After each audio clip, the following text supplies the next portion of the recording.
do të ndalemi sot inshallah taala në një emrat e Zotit Xhella Xhelaluhu.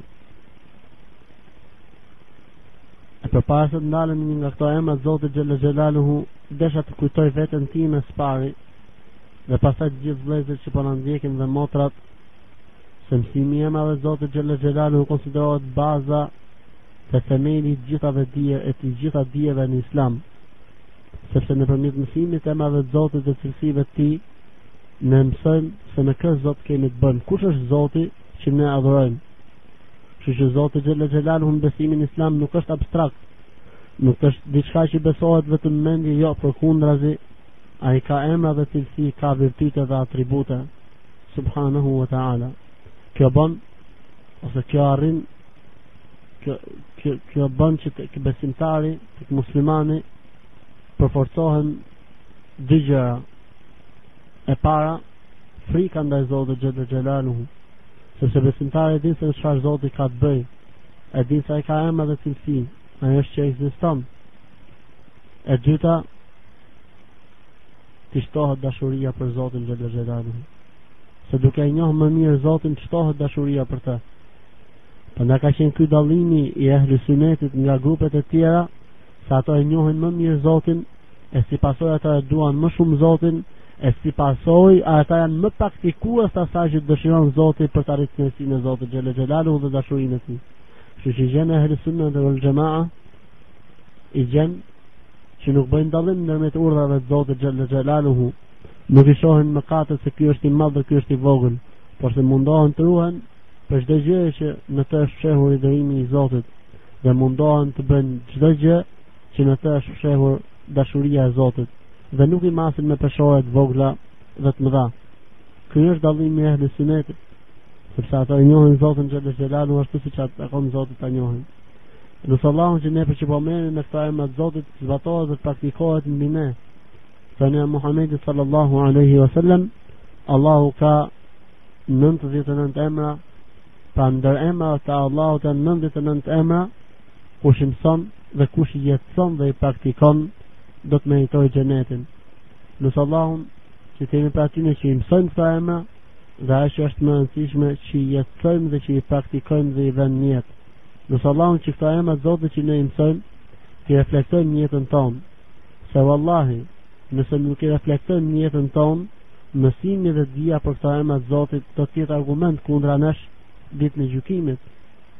Do të na thotë Zoti, a nuk e ditë ti se unë jam ai që i kam këtë emër dhe këtë cilësi? Çfarë bëre ti o robim? Apo nuk e ditë se unë jam i tillë? Pra përgjegjësia është më e madhe. Ama nëse do të zbatojmë kemi xhenetin e Zotit.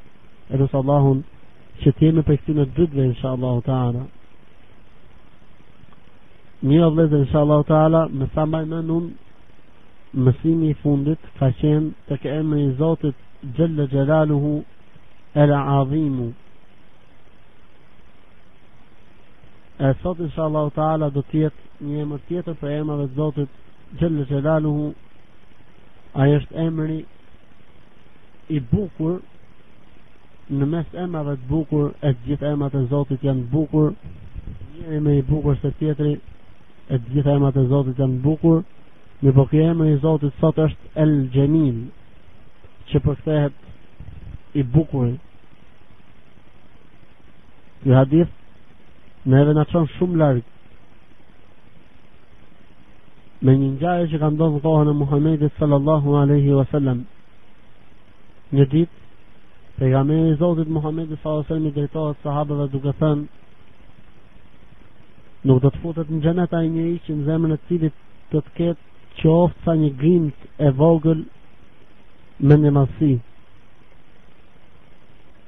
Tha njëri prej sahabëve: o i dërguari i Allahut, ndoshta ndonjëri prej nesh ka qef dhe dëshiron që rrobat të ketë bukura, putët të ketë bukura, të vishet mirë, të krihet mirë. Pejgamberi sa sa mbusjeshe dhe tha: inna Allaha jamilun wa yuhibbul jamal. Allahu është i bukur dhe e do të bukurën. Bukuria el jamal thon dietarët e gjuhës arabe dhe dietarët e tauhidit është dy llojesh. Bukuria është dy llojesh. Bukuri që ka të bëjë me vetë gjën që trajtohet, pa diçka mund të jetë e bukur, të njëkohësisht bukuria është dhe ajo që përfitohet për kësaj gjëje, pa diçka mund të mos jetë e bukur, shumë paraqitje, po çfarë përfitohet për saj është e bukur, kështu që dhe kjo gjë meriton të quhet e bukur, ose mund të jetë e bukur në pamjen, shikim vetëm. Ndërsa tek Allahu xhalla xhelaluhu e padyshim shembulli i Allahut nuk mund të krahasohet me krijesat e tij. Bukuria e Zotit është në të dyja kuptimet. Vetë Allahu është i bukur dhe pasojat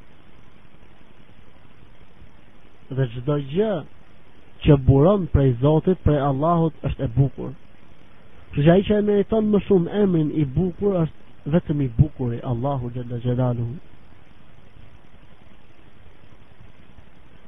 Sa bukur Ibn al-Qayyim rahimahullah kur cilëson këtë emër Zotit xhalla xhelaluhu thot: وهو الجميل على الحقيقة كيف لا وجمال سائر هذه الأكوان من بعد آثار الجميل فربها أولى وأجدر عند ذي الإعرفان فجماله بالذات والأوصاف والأفعال والأسماء بالبرهان لا شيء يشبه ذاته وصفاته سبحانه عن إفك ذي بهتان.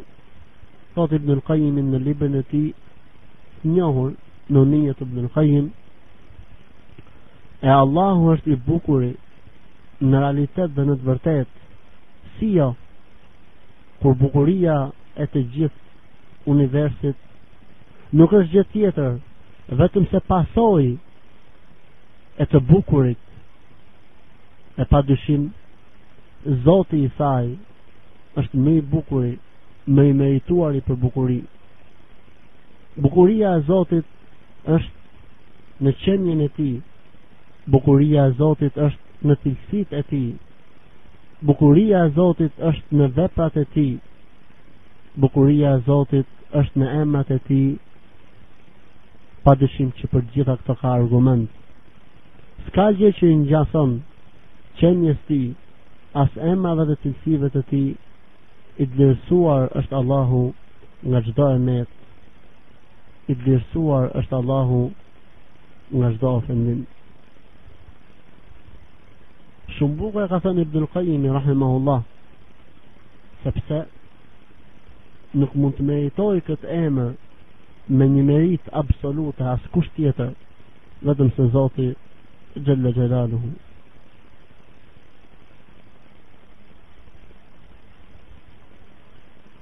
E përshenja dhe të bukurisë Zotit xhalla xhelaluhu është krijimi i Zotit. O vlla, nëse njeriu do të shoh universin, qiejt, krijimin e universit, a ka bukuri më të madhe? A ngopet ndonjëherë syri duke parë? Kur? Kjo është shenjë dhe pasojë e bukurisë Zotit xhalla xhelaluhu. Po detrat dhe oqeanet, çfarë bukurisë fshehin?